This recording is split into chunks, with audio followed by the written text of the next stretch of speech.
秀，我跟你讲起来，上个礼拜有一件超级夸张的事情发生了，川普跟 Nicki Minaj 牵手了。You serious? And folks mocked and shamed her bad. But in the world of shameless double standard celebrities, she is the last person you need to worry about. Because today, after you smash that like button, I'm going to reveal to you which celebrities are actively trying to destabilize American society, completely inciting a young left-wing American revolution. And these people all have one thing in common. 永远跟党走. And guess which party they blindly 一直跟着走? China. So, 准备着爆米花 because 真的是代志大条咯。2 days ago, I was on Twitter and saw a really crazy picture. Now, my initial reaction was this must be AI. It's impossible that this is real. But then a video popped up proving that it was 100% definitely real. There's a certain person that's here who's the greatest and most successful female rapper in history, Nicki Minaj. Hello. Well, I don't know what to say, but I will say that I am probably the president's #1 fan. And that's not going to change. And the hate or what people have to say, it does not affect me at all. It actually motivates me to support him more. And it's gonna motivate all of us to support him more. We're not going to let them get away with bullying him and, you know, the smear campaigns. It's not going to work, okay? He has a lot of force behind him, and God is protecting him. Amen. Real talk, this has got to be the most ridiculous, hilarious shit ever. This is just more proof that we are living in a simulation. Now, for those who don't know, this woman here is Nicki Minaj, one of the best rappers on the planet who exploded into the mainstream years ago. Meg Thee Stallion, Cardi B, and Ice Spice are all basically wannabe clones of Nicki Minaj. And at one time, Nicki represented the ultimate 左派小彩虹. She was a liberated, independent female celebrity. And once upon a time, she really hated one man. Donald Trump. Here we go. No, I'm not gonna jump on the Donald Trump bandwagon either. I don't like that. Like, what stuck with me was the children being taken away from their parents when they, you know, came into this country. That really bothered me because I was one of those immigrant children coming to America to flee poverty. And I couldn't imagine a little child going through all of that trying to get to another country because they didn't have any in their country, or, you know, whether you're fleeing from war, whatever it is, and then being taken away from the one person that makes you feel comfort, you know? That is what really raised my eyebrows. I was like, this is something about this doesn't sit right in my spirit. Island girl, Donald Trump want me to go home. Now praying all my foreigners don't get deported. I came to this country as an illegal immigrant at 5 years old.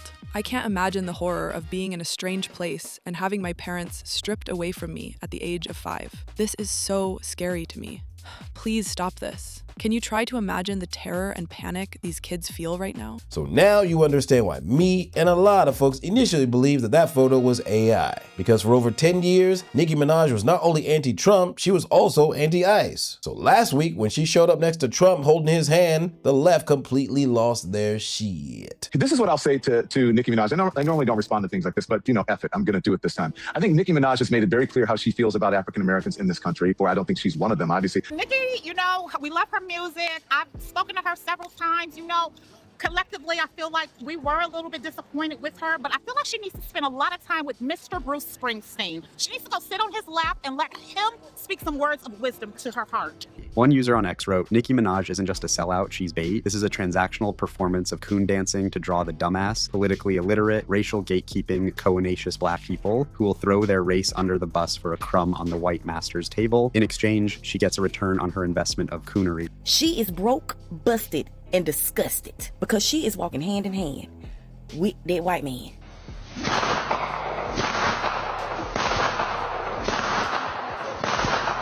Now, I can't blame them. Of course they're gonna lose their shit because they assumed Nicki Minaj was on their side. I mean, she basically meets every stereotypical metric for 小彩虹. She's black, a woman, anti-Trump, anti-ICE, and an illegal immigrant turned US citizen. I mean, she is a US citizen, right? Well, the only thing is, I'm not a citizen of America. Isn't that crazy?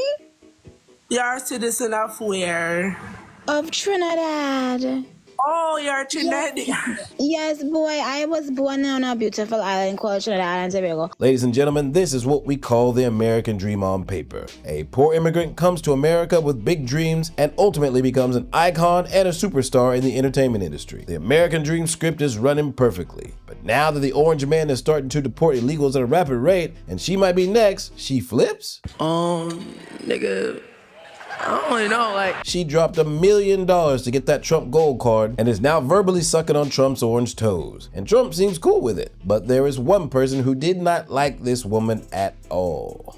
Right now, black culture is being held captive by influences, songs, and role models. I mean, Nicki Minaj. Okay, Nicki Minaj is causing dads to leave the home. Hold on a second. I don't think that's a good role model for 18-year-old black girls. I don't. The role models of the 1940s and 50s for black America were completely different. And the weird thing is that within 2 weeks of Charlie Kirk's assassination, she's up on stage at his event saying this. Dear young men, you have amazing role models like our handsome, dashing president.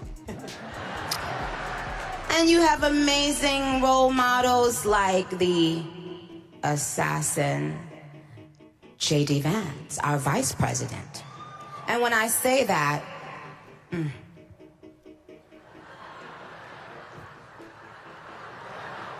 Wow. Just wow. Well, she completely flipped sides, turning from Trump's biggest enemy to Trump's biggest friend.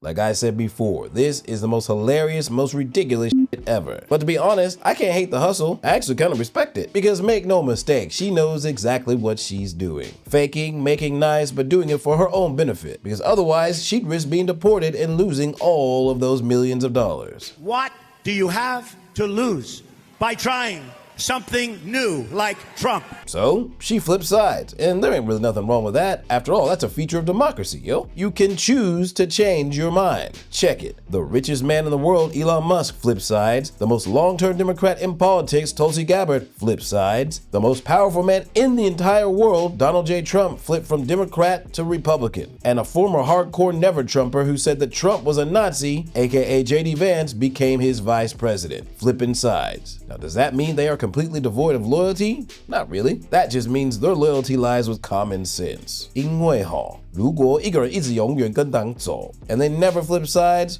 what does that make them? Communist China? The freedom to change your mind and choose a side that best benefits you, I think, is one of the most best features of democracy. So for me, although I might poke fun of the hypocrisy and make a couple of jokes or two, I can completely respect those who want to change their mind. There's one type of person I absolutely will never respect. This is time for a revolution. I really don't know what else to say whenever you have these people that are dressed up like they're the fucking aristocrats in the Hunger Games that are trying to goad the public into killing each other and dying for their political cause. It's time for it, and they don't even know that's what they're starting. A feeling of civil war in the streets, preparing the hate. I have to speak out that we will not be iced out. They can't take us all down. 550 million, however, but the rest of us would survive. Wait, what did you just say? Wait, what? They'll 550 million, however. This is Giancarlo Esposito, the guy who played Gus Fring in the most epic TV series of our time, Breaking Bad, aka the Chicken Man. And after Petit got shot, he called for a revolution. Bruh, what happened to Renee Good and Alex Petit was an unfortunate tragedy between political agitators and ICE agents who abused their power, and your response is not for both sides to sit down and talk like Tom Homan said, to have a revolution and risk the death of 50 million people just to defend your moral high ground as long as you live? No rational person would do as you have done.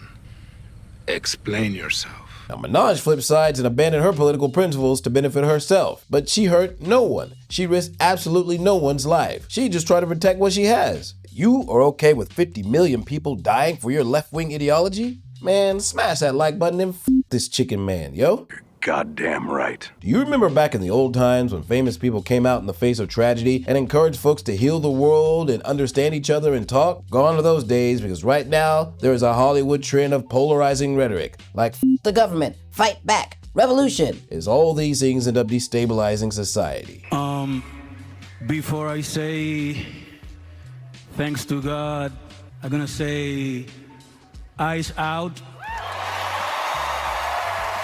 No one is illegal on stolen land, and I feel like we just need to keep fighting and speaking up and protesting, and our voices really do matter, and the people matter. And so this is for her. This is for the people in the United States who are terrorized and scared today. I know I'm one of them. I love this country, and what I'm seeing here happening is not America. And now, a shit ton of celebrities have taken a very aggressive stance against the government, and it seems like none of them are willing to have anything resembling of a peaceful dialogue. World peace is no longer an option. But you know what? When nearly 40,000 real, legit protesters were gunned down in the street, these celebrities said absolutely nothing against the Iran regime. What? Yes, Iran, a country who is really suffering at the hands of their government, and when they stood up, the government killed them all. But comparatively, in America, it was just a tragedy between political agitators and people who really suck at their job. This is a level of double standard way worse than Nicki Minaj could ever think of.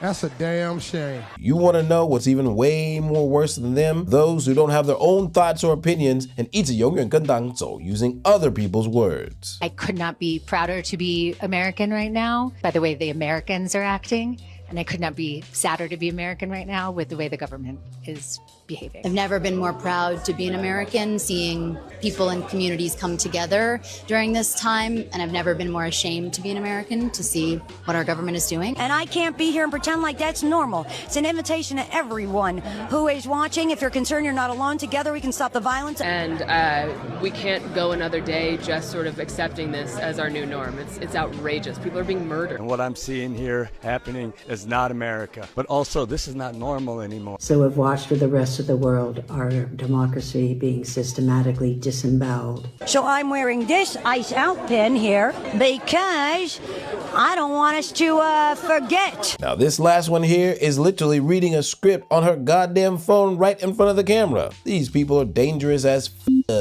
always following their ideology and their feelings rather than straight up common sense. 一直永远跟党走. It's because I'm in communist China. And you want to know what's even more crazier than that? Is that all the people saying this goofy shit all belong to the exact same agency. The CAA has a strong philanthropic and community impact arm, the CAA Community and Impact, which partners with clients on activism, social responsibility, and causes like cultural change, philanthropy, and amplifying voices. The CAA, the largest Hollywood agency in America. So that made me wonder, who runs the CAA? Then I started digging. And just like a relatively young, black Taiwanese nigga once said, whenever you start digging through a pile of shit, waiting there at the bottom for you is always Xi Jinping. CAA and Artemis on Monday said that its deal for Artemis to acquire a majority stake in CAA has officially closed. The two sides in their joint release today also confirmed that Singapore-based Temasek will remain a minority investor in CAA, while CMC Capital remains a strategic partner. So the first two stakeholders are a French and a Singaporean company. And that final one, well, it's in the name, Chinese Media Capital. And who exactly owns this company? 黎瑞刚，1969年6月13日，中华人民共和国传媒人，中国共产党党员，曾任上海广播电视台台长、上海文广新闻传媒集团总裁、中共上海市委副秘书长、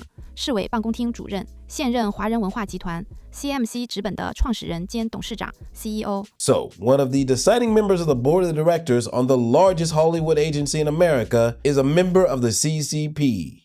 God damn it! You can't make this shit up! Now, of course, there are going to be a couple of folks who will say, 唢呐，你一直在怪 CCP， 每件事情发生你就说是 CCP 错的啊，你就一直在讲一些 conspiracy theory 呀。No, dummy. When we were in the middle of writing this episode with Aoi, I literally asked, I wonder who runs CAA. And I figured after doing a little research, we'd find out that it was just a goofy Xiao Caihong at the helm of this machine. But it turns out it ain't no Xiao Caihong, it's a straight up Xi Jinping Xiao Fenhong eh. And that explains why these goofies 一直永远跟党走. Because it's literally the CCP slogan, yo. And you know what? It actually worked. Shame! Shame! Shame! They're taking children. You should be fucking ashamed of yourself. You can see an officer back there. He's alone, and they're just throwing things at him. I mean, it's just pretty incredible that these protesters have overtaken this, and there's no police. I don't see anybody here to kind of manage this crowd. They're cheering because they were able to push that officer back inside. The CCP propaganda was delivered via America's biggest Hollywood agency. Those stars literally were reading a CCP script calling for an American revolution, attack their own people, and destabilize American society. 永远跟党走. But do you want to know the one person in this story who isn't represented by CAA? Nicki Minaj. Free your mind. And it is just by a stroke of sheer coincidence that all these goofies live in California. Same place where now more massive protests and even riots are causing the city and state to burn again. And in the next episode, we're gonna look at exactly how, when, where, and why. Woo! 这么精彩，让我们继续看下去。